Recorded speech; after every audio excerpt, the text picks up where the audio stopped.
ಹಸಿರು ಹೊಲಗಳು, ಮಣ್ಣಿನ ಮನೆಗಳು, ಸಂಜೆಯ ಹೊತ್ತಿಗೆ ಕೋಳಿಗಳ ಕಲರವ. ಆ ಹಳ್ಳಿಯ ಸೌಂದರ್ಯವೇ ಬೇರೆ. ಸೂರ್ಯ ಮರೆಯುವ ಕ್ಷಣದಲ್ಲಿ ಕಾಡಿನ ಅಂಚಿನಿಂದ ಕೆಂಪು ಬಣ್ಣದ ತೋಳ ಒಮ್ಮೆ ನಿಂತು ಹಳ್ಳಿಯನ್ನು ನೋಡಿತು.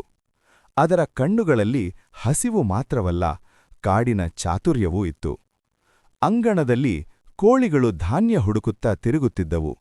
ಒಂದು ಕೋಳಿ ಬೇಲಿಯ ಹತ್ತಿರಕ್ಕೆ ಬಂದಾಗ ಗಾಳಿಯಂತೆ ನುಗ್ಗಿದ ತೋಳ ಅದನ್ನು ಹಿಡಿದುಕೊಂಡಿತು.